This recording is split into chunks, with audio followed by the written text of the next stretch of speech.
Ngā mihi o te pō ki te whānau I hui hui nei. Kia o te rangamārie, kia whakatāpua tātou me ngā mea. E whakapono ana tātou, humie, huie, tae ki e.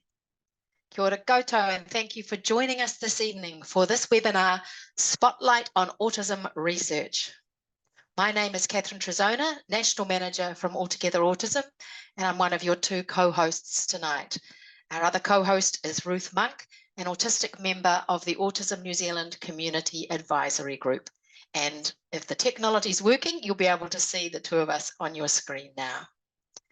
This webinar is hosted by a Better Start National Science Challenge, the Liggins Institute, Altogether Autism, Autism New Zealand, and the Gut Bugs team. So we've got quite a crew sharing our information tonight. Before we begin, just some quick housekeeping. Tonight's webinar is 1 hour long, including the questions and answers. So we invite you to type your questions at any point throughout the talk using the Q&A box that you should be able to see at the bottom of your Zoom control. If you can't see it, just hover your mouse over those controls on the bottom, and the little Q&A icon will come up for you. So to keep track of time, we're going to answer all the questions at the end. So we have 3 speakers, but all the questions relating to any speaker will happen at the end of tonight's session. This webinar is being recorded and it will be added to our various websites. So if we don't have time to answer all your questions tonight, we will get you those answers and they will be added to the recording. So you'll be able to make sure you do get those burning questions that you have. So tonight, you're hearing from 3 outstanding speakers on a range of areas that each aims to positively impact and support the autistic communities. Our first speaker, Dr. Nick Bowden, is a research fellow at the Department of Women's and Children's Health within the Dunedin School of Medicine at the University of Otago. Nick's PhD took a life course approach to autism research, and he examined health, education, and criminal justice system outcomes for autistic young people. While autism remains a primary focus of his current research, his broader interest includes exploring life outcomes for young people with other neurodevelopmental and mental health and physical health conditions. Tonight, Nick will be speaking on the long-term benefits for young autistic people who receive funding, support in health and education. Thank you for joining us, Nick. Kia ora, Catherine, thank you. And kia ora koutou, everybody. I'm just getting this slideshow shared up. Look, it really is a pleasure to speak with you all this evening about some of our autism research. I've been fortunate to have received a lot of support from a Better Start National Science Challenge, including for my PhD, which was fairly recent. That was autism focused, as Catherine mentioned. So I just want to acknowledge that support from a Better Start, which I think is, well, it has kickstarted what I hope is a fairly substantial new stream of autism research in New Zealand, using population level data, which is what I'm fortunate to be able to talk with you about this evening. So just as a quick overview of the presentation, I'm going to start by just describing those data a little bit more in detail. It's known as the Integrated Data Infrastructure, or IDI for short. I'll then touch on some of the autism research that we've been doing over the last few years using the IDI, before then focusing on a particular study that starts to look at how we can quantify the extent to which better supports can improve outcomes for autistic young people. And then I'll finish by offering some of my thoughts around where I can see the opportunities here for future work using the IDI.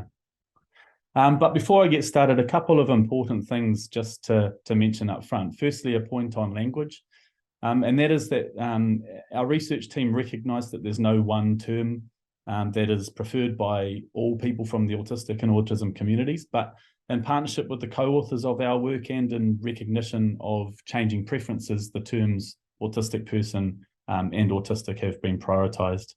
And the second thing is I just want to emphasise the importance of community engagement and co-production of knowledge with both the autistic and autism communities, and how critical they are to our research. The research that I'll present this evening includes co-authors who are autistic and co-authors who are from the autism communities, and without them, the research certainly wouldn't be possible. And so on that note, I'm not going to go through all the names here, but I do think it's really important to acknowledge everybody that's been involved so far. This work was initiated almost 5 years ago, and as you can see, there are quite a few people that have been involved, and I just really want to acknowledge their support and guidance and all of the input into the research. So, as I mentioned, the research we've been doing is all based on data contained in something called the IDI. The IDI is managed by Statistics New Zealand, and it's available to anybody to use based in New Zealand, but for research that's deemed to be for the public good. It contains data from government agencies, from surveys, and from NGOs. And this, in my mind, is one of the first key strengths of the IDI, and that the information contained within it span across a range of life domains. So, for example, information from health, from education, and from the labour market. And I'll circle back to this point in the next slide. The IDI contains whole of population data. And so in this case, what that really means is it contains information on anybody that has ever been resident in New Zealand. And then all of these data can be linked at the individual level. So for example, we can explore people's health information in relation to their education outcomes. And it's the combination of all of these things that do make it a world-leading source of data for research that's been increasingly recognised both in New Zealand and abroad. The data are all de-identified, so information such as name and date of birth are removed. And there are a range of protocols and policies in place to ensure the safety of these data, their ethical use, and that privacy is protected. This graphic just gives you a bit more of an idea of that breadth of content within the IDI. So, as I mentioned before, information from health, from education, from the labour market, but also from social services, benefit receipt information, housing, the criminal justice system, as well as population census data. So in terms of the work that we've been doing so far, a lot of it has been health-based. So beginning with trying to figure out how we can actually identify autistic populations within the IDI. And then applying that method, we've looked at rates of co-occurring neurodevelopmental conditions, co-occurring mental health conditions among autistic children and young people. Done quite a bit of work exploring medication use, including polypharmacy, and a focus on melatonin use. And then always a number of sort of ongoing projects. So for example, at the moment, one that's looking at the oral health of autistic children, another exploring mortality risk. We've done a little bit of work around education. So the paper I'm going to talk a bit more about this evening looks at suspension rates of autistic students, but importantly, the impact of education-based supports for autistic students and how that can improve outcomes. We have a current paper looking at comparing school attendance rates between autistic and non-autistic students. The criminal justice system has been another focus so far, looking at interactions with police, courts, and prisons. And then a new piece of work where we'll look to identify victimization rates of crime as well. And then finally, I've been really fortunate to be able to support some Māori and Pacific-led work, where in the first instance, we've been using IDI data to better understand why autism rates appear lower among Māori and among Pacific populations compared, excuse me, to non-Māori, non-Pacific populations. So this is the paper I wanted to talk a bit more about in detail this evening. It was published last year in JAMA Pediatrics as part of my PhD, and we had two specific objectives here. The first was to quantify differences in suspension rates and stand-down rates among autistic and non-autistic students. And the second was to assess whether high-need education-based funding support in the form of the ongoing resourcing scheme was associated with reduction in suspension rates among autistic students. In terms of some key methodological details of the study, the population of interest was all students enrolled in New Zealand schools in the 2018 calendar year. We used our existing IDI-based method to determine those students with and without an autism diagnosis. And then the outcome of interest was stand-downs or suspensions. So these were combined into a single indicator to show whether or not a student had experienced either of these in that school year. And we measured education-based funding support in terms of whether or not autistic students were AUS funded. So many of you are probably fairly familiar, but AWS is a needs-based education funding support. It's provided to roughly only just over 1% of school-aged children in New Zealand, but it's fairly substantial and amounts to approximately, on average, $20,000 per student per year, often dedicated to teacher aid time. So overall, our study population included nearly 750,000 students, of whom nearly 10,000 were identified as autistic, so about 1.3%. And what we found was that approximately 2% of non-autistic students were suspended or stood down during the year, and that compared to 5.5% of autistic students. So after some statistical modelling, the headline finding there was that there was approximately 3 times the risk of suspension for autistic students, so a very substantial and significant increased risk. When we looked at AWS funding, we firstly found that about 30% of autistic students had AWS funding. But 6% of those without AWS funding, of autistic students without AWS funding, were suspended during the year, and that compared to only 2% of autistic students who had AWS funding. So again, after statistical modelling, that equated to more than a 3-fold reduction in the risk of suspension for autistic students who had AWS funding. So overall, while it's obviously really concerning that our findings show that autistic students are being suspended at far greater rates compared to their non-autistic peers, it was a real positive that using these data, we were able to show that substantial funding support around these students was related to reduced suspension. The first finding I'm imagining won't be a surprise to many of you here today, but it is important to be able to quantify it. And it's obviously really concerning, in part because we already know that there's strong evidence that suggests that students who are suspended more, they have increased risk of dropping out of school, they have lower likelihood of attaining school qualifications, and then there's a range of downstream negative outcomes that can follow through to the labour market and even into the criminal justice system. Unpicking why AWS is related to reduced suspensions among autistic students is a bit out of scope for our present paper, but we do offer some suggestions. And the first really is that receiving AWS funding can be a recognition of the level of need of the student. It probably and hopefully results in some greater level of empathy and tolerance from the school. It facilitates better relationships between the school, the student, and the family. And generally, you'd hope that it would foster improved understanding of autism within the school in a more accommodating school environment. Funding can enable a team to be placed around the student with dedicated teacher aid time in an individualised education program. And that teacher aid will work closely with the student, can get to know them, can be a strong advocate for them, and can help to manage some of the challenging behaviours or the challenging situations that arise in the schooling environment. It's also possible that teacher aids might deter some bullying, which we know autistic students often experience, can cause them to act out, and that might be in turn the reason for some of the disciplinary action.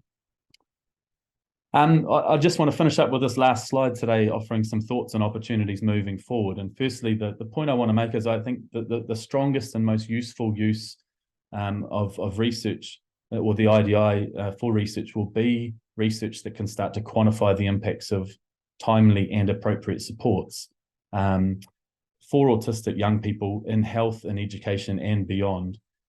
And I think the IDI does present a very unique opportunity to do this, not just for New Zealand, but also to provide some robust evidence internationally as well. And I think to achieve this, there are several key avenues moving forward. The first is to look at a wider range of outcomes, so going beyond suspension rates, for example, looking further into the education system, but also beyond into health and the labour market and so on. We'll also need to be looking at other forms of support, so beyond AWS funding, to other education-based supports within health. The third point is that we'll need to be using more complex forms of analysis. And I won't go into this in much detail today, but the idea here is you move beyond associations or basic sort of relationships between receiving supports and changes in outcomes, which is what was contained in that paper I've discussed, and start working towards more causal inference. And by that, I mean starting to quantify the actual impact that the supports are having on outcomes. And if we can do that, then the ammunition to really lobby for policy change will be far stronger. And then finally, the IDI offers the opportunity to look beyond the individual and to the impacts on supports for both family and whānau. The IDI enables this because individuals can be linked to family members and to household members of whom we can explore outcomes for too. So for example, we might expect that OARS funding of an autistic student may reduce some of the stresses that are experienced by parents and caregivers. It might enable them to be more active in the labour market, for example, and these are things that we can explore as well. And so I believe there's a huge opportunity here to generate some really meaningful data that can be used to better advocate for improved and more timely supports for autistic children and young people and for their whānau. I have to show this slide, so while I've got it up, I just would like to thank you all for the opportunity to speak with you this evening and look forward to any questions at the end of the session. Kia ora. Kia ora, Nick. And yes, there are some questions coming in, which we'll look forward to you answering after the other two presenters. So now it's my pleasure to introduce you to our next speaker, Professor Justin O'Sullivan. Justin is the director of the Liggins Institute and holds honorary appointments at the Garvan Institute of Medical Research, University of Southampton, and the A-Star Singapore Institute for Clinical Sciences in Singapore. In his research, Justin uses cutting-edge technologies from molecular biology, bioinformatics, and computational biology to understand DNA and cell structure formation, function inheritance, and how we influence and are influenced by our microbes. Tonight, Justin will be speaking on the latest understanding we have of the role that genes play in autism. Over to you, Justin. Thank you. So it's lovely to be here this evening to talk to you all. So tonight I'm going to give a perspective on autism and co-occurring conditions. And as I do this, I really want to emphasize a couple of things. So there is no such thing as an autism gene or a gene for autism. It doesn't occur. You know, genes are not deterministic.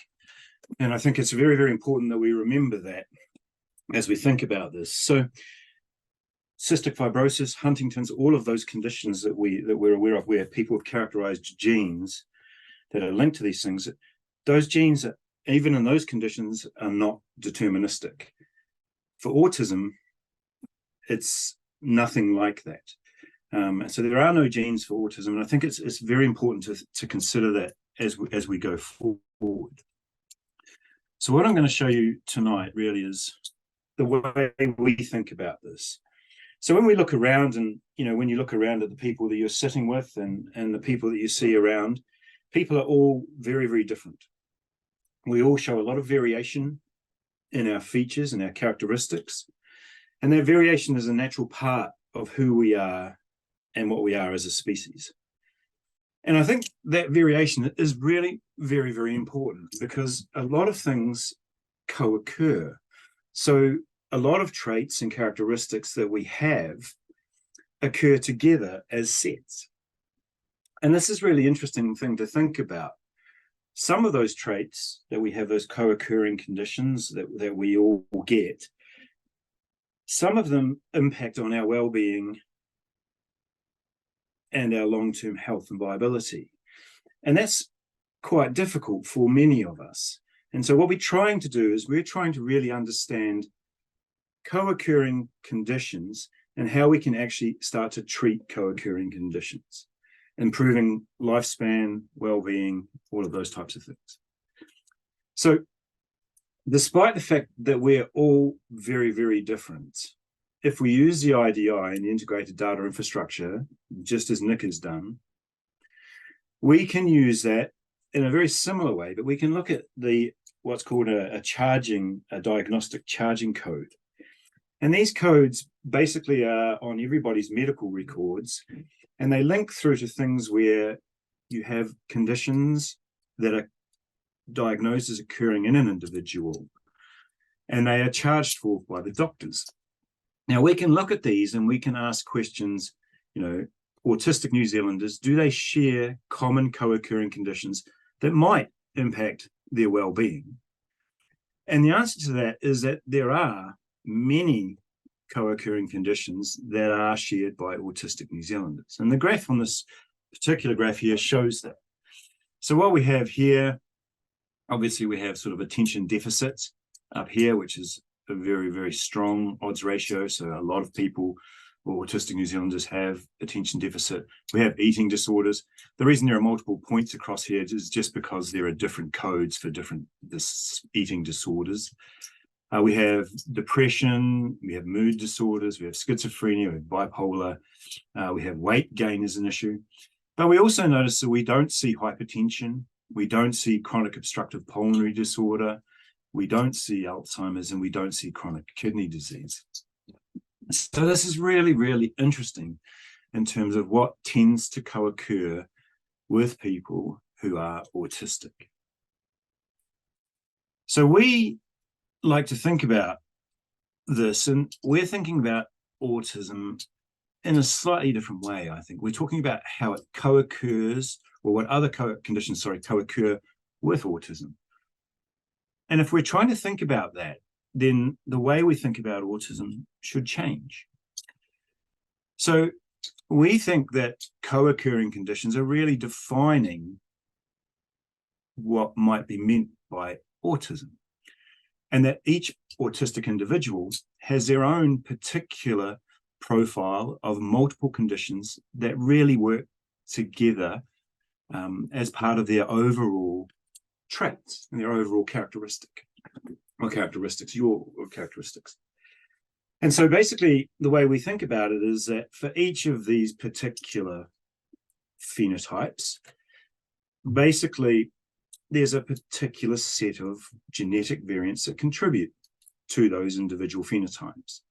And any one individual can have variants that define their form of autism in this particular way. So that here we have a particular set of variants which are impacting and co-occurring with the autism. And so the autistic individual here has a lot of contributions from phenotype 6 and from phenotype 7 and from phenotype 8. But another autistic individual can have quite a different profile. And that profile means that there are other co-occurring conditions that are impacting on this particular individual. Now, if we want to study autism and we want to study these co-occurring conditions, then it's very important that we do it as a set of things and not as any one particular individual phenotype. So what we try to do is we try to understand this. And of course, as you might sort of think, that can be quite difficult. It's difficult to explain, but it's also kind of difficult to do. So how do we begin to approach an understanding of the conditions that do co-occur with autism? And it's a really interesting question how you go about doing this. But the way that we try to do it is really using a trick that we've developed over some time to identify the genes that link co-occurring conditions to autism. Bearing in mind that, of course, this is not deterministic, that you might have changes in some of these genes and it won't affect you, but then in certain conditions, environmental conditions or something else, it may well affect you. So what we look at are changes in the genome, and these changes occur in everybody's genome. We all have about 3 million of them, different ones spread out throughout our genome, and we call them single nucleotide polymorphisms.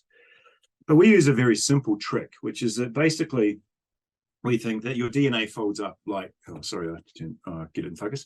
Your DNA folds up like this ball.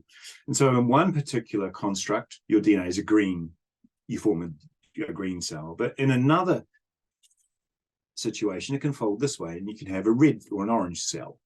And it's the same DNA, it's just folded in different ways. So we use that information basically to create what we call a gene regulatory network, which basically identifies all of the genetic switches and the genes that they control in the particular cells that we're interested in. In this instance, it's the brain. Then what we can do is we can put in different genetic variants And we can ask which genes they control and which genes they are linked to. And these genetic variants are associated with different traits. And when we do this, basically we get a whole lot of genes and a whole lot of variants that regulate the traits in different ways. And what they do, or they're associated with the traits in different ways, are associating with these genes. What we then do is we create a network of proteins, because proteins and genes don't work by themselves, they work in groups, just like we work in groups, right? So, you know, I work with Wayne and other people, and it's a group of us, and we interact together. If any one of us falls out, then that group doesn't work very well. And so the same thing happens with the proteins and the genes in your cells. They work together. So what we try to do is we try to understand the genetic variants that are impacting on these particular genes and the proteins that they encode here, but then we ask what they interact with, who their neighbors are. And then we look at the ones that control those, and then we look at the ones that are affecting their neighbors and their neighbors. And then we use a trick and we take the genetic variants that are linked to each of these, and we basically run them through another program, and we look at information that's known about huge populations of people, and we ask which particular traits they are associated with in those people, those genetic variants. And so that gives us information about the traits. So if we run this through and we use the genetic information that has been sort of gathered on autistic populations as the input information, we can find out effectively the other traits and other conditions that interact with autism and how they do that.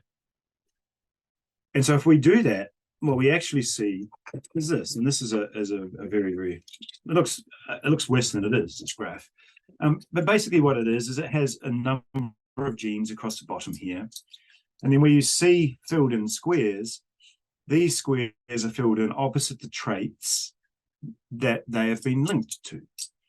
And so for this, we put in autism, or genetic variants that have been associated with autism. And then we looked at the conditions that really intersect with those, the co-occurring traits. And if we do that and we actually look, what we see is we see that there are things around, you know, microstructure, there are things around mood traits, and there are things around depression. So some of these things are things definitely that we saw coming through in the information when we mined the integrated data infrastructure for Autistic New Zealanders. And this is particularly important because what this does is it gives us a set of information about the co-occurring traits that affect well-being in autistic people, schizophrenia. Now, our goal with this and with doing this is really very simple. If we can understand the genetics of these co-occurring conditions and the genetic variants that change the frequency with which those traits occur in individuals, then basically what we can do is we can look in autistic individuals and we can develop new therapies that are designed to improve well-being by affecting these co-occurring conditions. So we think that we can move to a situation where if eventually one day in a long time in the future maybe, we know an individual's genetic sequence, then we can predict the conditions that might co-occur. We can look at prevention of some of those co-occurring things, and perhaps around gut function and things like that. We can personalize this, and it can be a very participatory situation where the patient is central to the whole thing, or the individual is central, rather, not the patient, I don't mean that, but the individual is central to the entire process. And I think this is really important for many things that I showed you before. So that's what we're trying to do. And these results that we're getting here by doing this type of analysis really do provide insights into co-occurring conditions that might also be affected by, and one of those things that they may be affected by is your microbiome. And so your microbiome, of course, is this intersection between you and your environment. And that's really where this comes in to the work that we're doing with Wayne. So just to finish this off, these are the people that do the work, and these are the people that support the work that we do. And this work was done largely by Katrina Miller and these other people across the bottom. So thank you very much, and I'll answer any questions that you might have at the end. Thank you. Thank you very much, Justin, and thank you to those who are posting questions in the Q&A. Keep them coming. Ruth is collating those, and I see that some of our panelists are responding to those questions as they come in. So our final speaker tonight is Professor Wayne Cutfield. Now, Wayne is Professor of Pediatric Endocrinology at the Liggins Institute and is a practicing pediatric endocrinologist at Starship Children's Hospital. He's the director of A Better Start, one of 11 government-funded national science challenges, and with a nationwide network of researchers, and that's based in the Liggins Institute. Wayne is also honorary professor at the Children's Hospital in Zhejiang University School of Medicine. You're really stretching me with my pronunciation tonight, Wayne. Tonight, Wayne will be telling us about the world-first study the team here in Auckland are currently running to understand whether gut microbiome transfers can help ease gut issues, which can be, as we know, debilitating for many autistic people. Over to you, Wayne. Thank you. Thank you, Catherine. Kia ora tēnā koutou katoa. We've heard tonight from, and I'm just pulling up my slides now, we've heard tonight from two outstanding speakers in two quite different directions. And now I want to take you into a third completely different direction. And that is gut microbiome transfer treatment for comorbidities, co-conditions in autistics. Now, let me introduce you. Okay, I just need to get my slides to come down. Okay, that's it. Okay, let me introduce you to our gut microbiome, and that consists of a huge number of bacteria, and there are more bacteria than there are cells in our body, and these bacteria, if you put them all together, weigh more than our brain does. And then there are a large number of viruses, even more than bacteria, and these are these scary looking red tripid things sitting on the top of a bacteria, and they regulate bacteria as well as these other organisms. So it's a very dynamic, large, important population. Now, over the last 10 to 15 years, we've learned a lot about the role of our gut microbiome in our health and our well-being. And prior to that time, we didn't think our gut microbiome really did anything to us or for us. And most of these early studies were actually performed in mice. And in one of these clever experiments, they took non-identical twins. One twin was obese and the other twin was lean. And they took the microbiomes from the twins and put them into mice to see what would happen. So from the obese twin, the microbiome goes into the mouse, and the mouse becomes very obese. From the lean twin, the microbiome goes into the mouse, and the mouse stays lean. Now, what happens if you mix the microbiomes of the fat mouse and the lean mouse? Will one of those microbiomes in mice dominate over the others? And the answer is yes. So it's the lean mouse that dominates. In other words, the lean mouse microbiome from the lean donor turns the fat mouse into a lean mouse. And that's a really important observation that led us into our clinical study. Now, before I get into our clinical study, beyond mice studies, and mice don't tell us everything about humans, we need to do human studies to understand about humans. There have been a number of association studies performed, and researchers have looked at the gut microbiome in a range of common conditions and found the microbiome to be unbalanced or dysbiotic. And it's dysbiotic in very common conditions like obesity, type 2 diabetes, allergic diseases like asthma and eczema, bowel disease, anorexia nervosa, depression, autism, I'll come back to that, Parkinson's disease, Alzheimer's disease, and every year the list grows longer and longer. But association studies do not mean that the microbiome influences aspects or components or comorbidities in this condition. It may just be a parallel finding and have nothing to do with these underlying conditions. So it's really with treatment studies that we understand the impact the gut microbiome has on our health and our well-being and the comorbidities in these conditions. Gut microbiome transfer treatment isn't going to reverse any of these conditions. The question is, can it provide some assistance to some aspects of them? So we undertook a gut microbiome trial called the Gut Bunks trial, which began about 5 to 6 years ago. And our goal was to see if we could slim down obese teenagers by taking the microbiomes from lean, healthy super donors. So we recruited almost 90 adolescents who were obese with weights of anywhere between 100 and 180 kilos. And the participants were divided into two groups, those who received a microbiome transfer treatment here or placebo. Each of the treated patients who received the microbiome treatment received the microbiomes from 4 donors, and that was to maximize microbiome diversity. They initially underwent a bowel cleanse to give the new microbiome a chance to get underway, and they received 28 capsules over 2 days. And the capsules are about the size of a large antibiotic capsule. And in essence, what we do is we take the microbiome, and of course, you're wondering, where do we get it from? Well, we get it from stools, feces. We remove the microbiomes, the bacteria, we clean them up, we put them in one capsule, we put them in a second capsule. They are flavorless, they're odorless, they're opaque. And participants can't tell the difference between what is an empty placebo capsule and a microbiome capsule. So there was just basically one treatment course.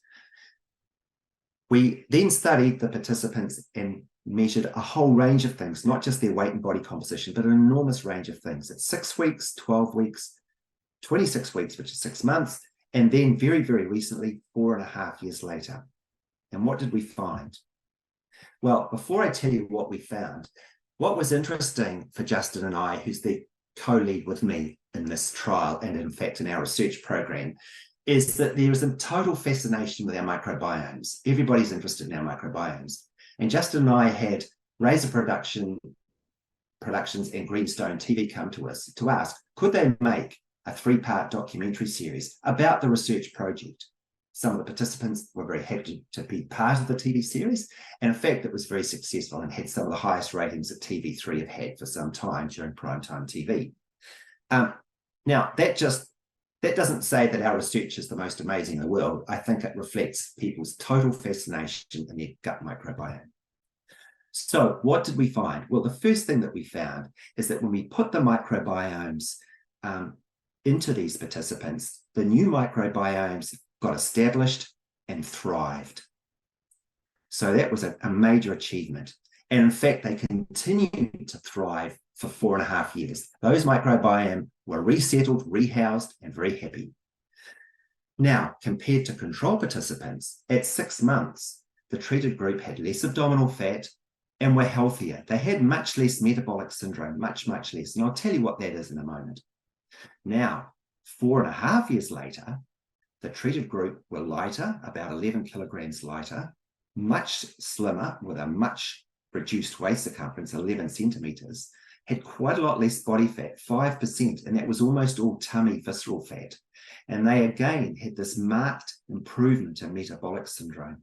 And just to introduce you, and all of this came from just one treatment course over 2 days.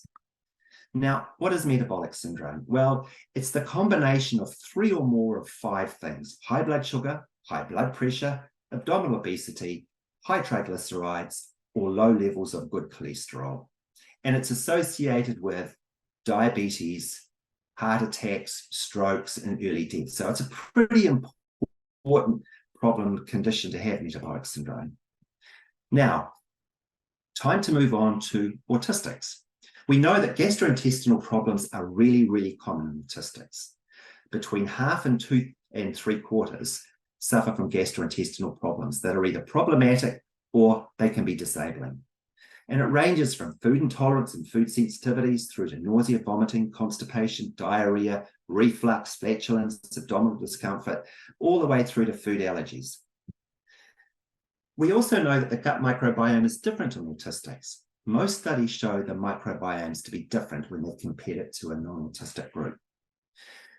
Interestingly, very, very, very recently, one of the chemicals made, and the gut bacteria make a whole range of chemicals released into the gut, and then they get into our bodies and into our circulation. And one of these is called EPS.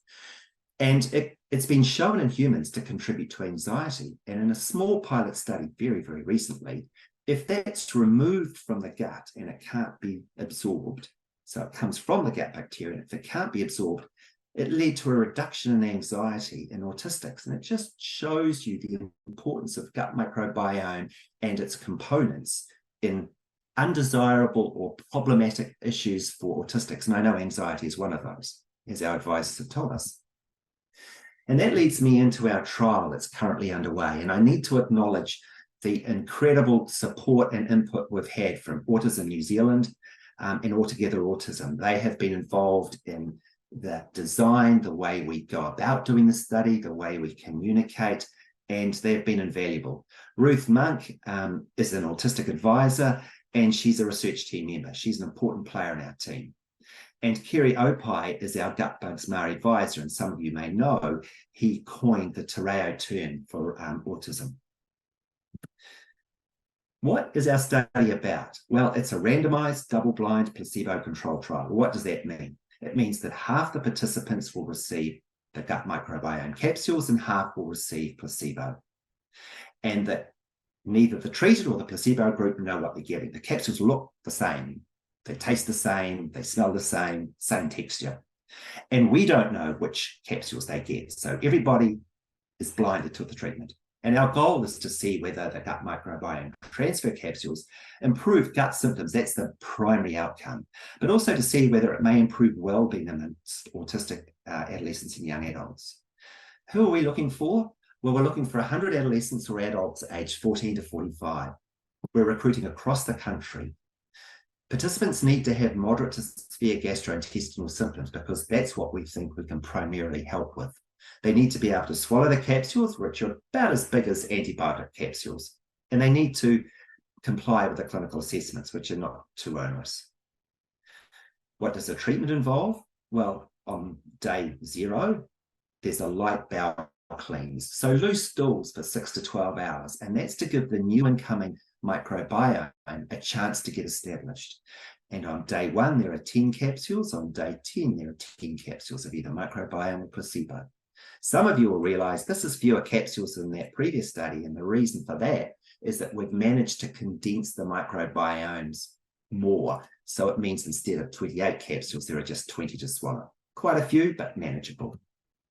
What are we doing in terms of our assessments? We're following participants up for 6 months, and there's a lot of focus on questionnaires to assess gut health and well-being. We collect stool samples to look at the microbiomes. We collect urine samples and blood samples to look at the products that the gut microbiome make that may be helpful, that get into the urine and blood.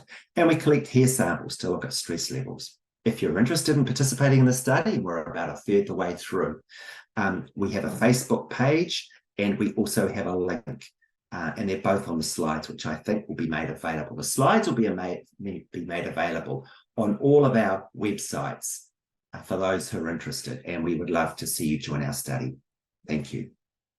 And let me finish by acknowledging all of the people in our team, and it's a big team, and I think Justin and I are humbled to be part of such a smart group of young, dynamic, capable investigators. They really are outstanding. Thank you very much. Oh, thank you, Wayne. That is fascinating. And there were some people, or at least one person in the Q&A saying, how do we get onto this trial? So hopefully you did say that you're a third of the way through, but you're definitely looking for new participants. Is that correct? Absolutely. It's not too late to get on the boat. No. Once we hit 100, we will need to stop. But no, we are looking to recruit. So for those interested, please get in contact with us, and we'd love to see you. Fantastic. Oh, fascinating stuff. Now, here's the opportunity for you to get those questions answered. So, Ruth, I'll pass over to you now, and you can share some of these really interesting questions that people have been asking. So, kia ora, everyone. So, thank you to those who have submitted questions so far. And you can continue to submit questions throughout this question and answer session. And as Catherine said earlier, if we don't manage to get through all the questions, because I see that there are a lot of them, we'll make sure that we include answers in the recording so you can all see the answers to the questions we don't get to. So we actually had a question come in before the webinar started, so I think we'll start with that. And this is a question for Justin. So it starts with saying autistic communities around the world have expressed unease about autism research focusing on genes. There is a fear that if an autism gene were identified, that this could be used in the future to prevent autistic people from being born, or to somehow tamper with the things that make us autistic. How do you respond to these concerns? And can you please explain what long-term goals you hope to achieve through genetic research? Yeah, so look, as I said, well, I'm frozen. Oh, that's cool. As I said, I don't actually believe that genes are deterministic.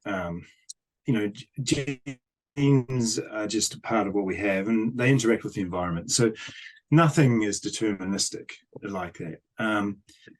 So the research that's being done, I think, largely is being done to try and find ways we're doing it to really try and address the comorbidities, as I said, and trying to improve well-being, because there are many things that co-occur, and some of those things can be treated in terms of gut function problems, in terms of maybe forms of diabetes, but there aren't genes for things like that. There's no genes for being fat. There's no genes for smoking. There's no genes for anything like that. Anyone that tells you that there is really telling you a lie and misinterpreting the information. So I think that is my answer to that, and I'm not quite sure if that really does the question justice, but it's quite a hard one to answer when you don't think that genes are deterministic. Does that help? Sounds very helpful to me. I'm sure if people have follow-up questions, send them through and we'll make sure to get those answered afterwards as well. So we'll go around the board here. So our next question is for Nick, with people asking how they can access the IDI data held by Stats New Zealand. Yeah, it's a good question, and thanks for asking. Look, I've posted a couple of links to start off to answer that question. But as I said, in theory, the IDI is available to everybody that's based in New Zealand, but it's not easy to access. The application process starts off with a project proposal, so you've got to have an idea of what you're wanting to do research on. That idea gets assessed on many metrics, but ultimately it's got to be determined that it's for the public good. And so there's quite a large process of going through that application with Stats New Zealand. There's a pre-application meeting where you submit your draft of your application. They have a read of it, they have a check of it, they feed back on it, you get a chance to revise it, and then you submit it. And ultimately it goes to the chief statistician to decide whether or not they're going to provide access. Then there are other challenges as well. One is that you have to have the sort of technical capabilities to be able to use the software to analyze the data, to extract the data. And then the third thing is that sitting behind me here in the at the university is the physical location that you have to access the IDI from. And there are many of these around the country, but you can't just access these data on your computer. You have to go into a physical location with a locked door, a sign that says nobody is allowed to come in unless you've been approved, and you access those data remotely. So there's a whole bunch of stuff there, but part of my job at the university is to help people access the IDI. And so if anybody is interested, then my email's available. Feel free to get in touch. Thank you, Nick. So I kind of have a similar question. So I've had some people ask how they can get involved in the fetal microbiome transfer study.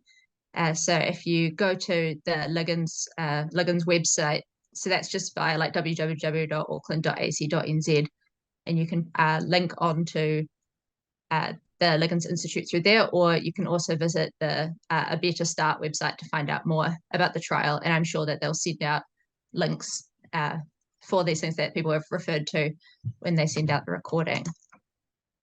So we'll go, our next question is for Wayne. So if the clinical trial has positive findings, when do you think this treatment would be available to all autistics?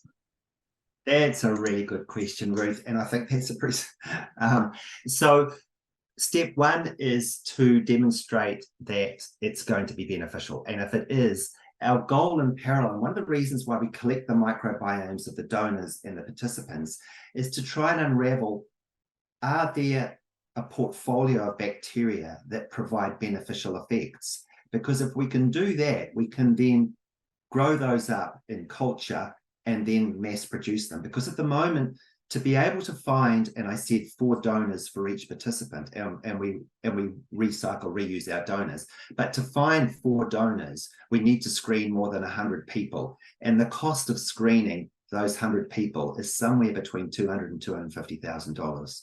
So the way we're doing it helps with proof of concept, but in terms of having a scalable treatment, we really need to move into, get away from human donors and actually grow these, what we think are the right bacteria and culture. And that's why, as I was saying, understanding what all the attributes of the bacteria, of the donors and the participants. And that involves a phenomenal amount of information. For those of you into data and gathering data, it's terabytes and terabytes of information that we will analyze at the end of the study. Thank you, Wayne.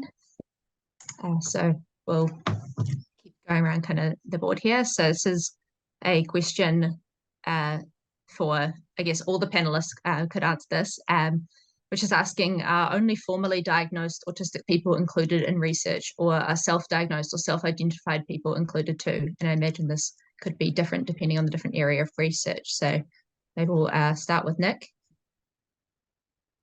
Yeah, it's like a really perceptive question, and it will differ for the work that I do compared to the others. But yeah, it's a major limitation of the IDI, because our method for identifying cohorts of autistic people relies on health service use, and it relies on a diagnosis being recorded within health service uses across various aspects of health, but in particular through disability support services and the needs assessment that a lot of people will get when they get their diagnosis.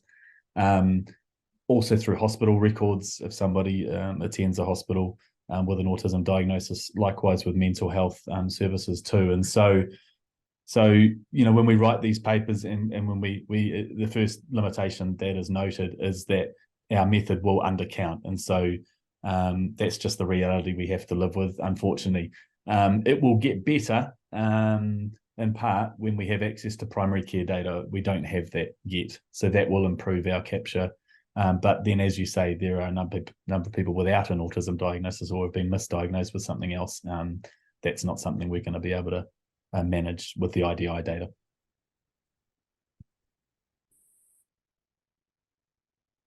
What about Wayne and Justin? What about your research? Yes, it's a good question. I think one of the challenges is we require somebody who has met autistic criteria, and I know that a comment has been made, particularly by adults who feel that they have features of autism and believe they're autistic, but they haven't been diagnosed. Where it becomes challenging is if we undertake a research study, the questions that will be asked of our study by journals and other scientists is, was this group really autistic? Or in fact, have you treated a whole bunch of people who weren't? Or if you saw a partial effect, was it washed out because some of the participants weren't actually autistic? So for the sort of proof of concept study, we want to be confident of who's receiving treatment. Now, if the treatment was ever scaled, that's a different story, and it may be much more widely available to those who are either diagnosed or consider themselves autistic. Thank you, Wayne. What about you, Justin? Yeah, so I mean, we use it. So the study with Wayne, we've already answered. Wayne's already answered. For the genetic studies, we do use large data sets, and they are defined by other people. So we are limited to how they've done that. And so in many of those studies, they have official diagnoses, they have tests that they have run, and that's how they do that. Yeah. Yeah.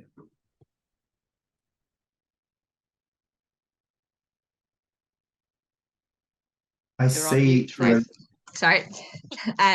Sorry, we've got a question that I think could probably would be a question answered by both Justin and Wayne here, which is for Justin, does your research include connective tissue disorders? And could this explain why conditions like EDS are more common in autistic people? And then for, I guess, the Wayne component is, has there been any gut gut connection found to potentially link EDS type conditions with autistic people? I can go first. From my perspective, So go, Justin, go. so actually, it's a really good question, and we haven't looked at connective tissue disorders, so we need to do that. Yeah. It's a really good suggestion, thank you. And coming back in terms of a treatment, we haven't looked at connective tissue disorders, and particularly Ehlers-Danlos syndrome, which is relatively uncommon. And to be able to dissect that out, we'd need to recruit way more than 100 participants. I mean, that might be a question for the future in a study that examined a subgroup of autistics who had particular comorbidities. The comorbidity that we've identified is gut problems, because we know they are so common across autistics. And so that's the one that we've chosen to try and focus in on. Thank you. So this is one very quick last question for Nick, wondering if you looked at how many autistics had access to things like augmentative and alternative communication, or sensory spaces, or quiet spaces, or time to regulate themselves, and if having access to these things decreased school suspensions. Yeah, again, really interesting suggestions, and I agree it'd be great to look at these things. As you're probably starting to get the sense of, the IDI is powerful in the sense that it has information for the whole population. So you have a strength of numbers kind of aspect, but the limitation is around the nuance of the information that's there. And so no, we didn't look at those things, and for the most part we're not able to. I've mentioned in the chat, in terms of sensory rooms, in theory you could go around and collect those data for schools and list school by school which schools have those and which don't, and that information could be fed into the IDI, and you could explore the relationship between accessibility to things like sensory rooms and suspension rates. So I think it's a really good suggestion, and that would be possible, but a lot of the other suggestions are unfortunately just not possible with IDI data. It would be different types of studies. Thank you, Nick. I'll hand back to Catherine to wrap us up. Oh, thank you, Ruth. And I think everyone will agree that this hour has gone really quickly. There's been so much interesting things that we've learned. As we said at the beginning, the answers will be to all your questions will be included in the recording. And I've seen that there was even a question coming in through the chat, so we'll scoop that up as well. So look out for that recording, which will be available on both the Altogether Autism website and the abetterstart.co.nz websites. And if you've got any questions after this, you're welcome to jump onto live chat on the Altogether Autism website, and we can reiterate the information that we've shared about where you can go to join the studies, where you can get more information. So thank you for everyone who's given up some of your precious time this evening. Let's close with a karakia whakamutunga. Kia ino i te whānau, kia tau, kia tātou katoa, te ao, te aroha me te marutau, Tihei Maori ora. May peace, love and safety be upon us all. Ngā mihi kia koutou katoa, Paul Marie.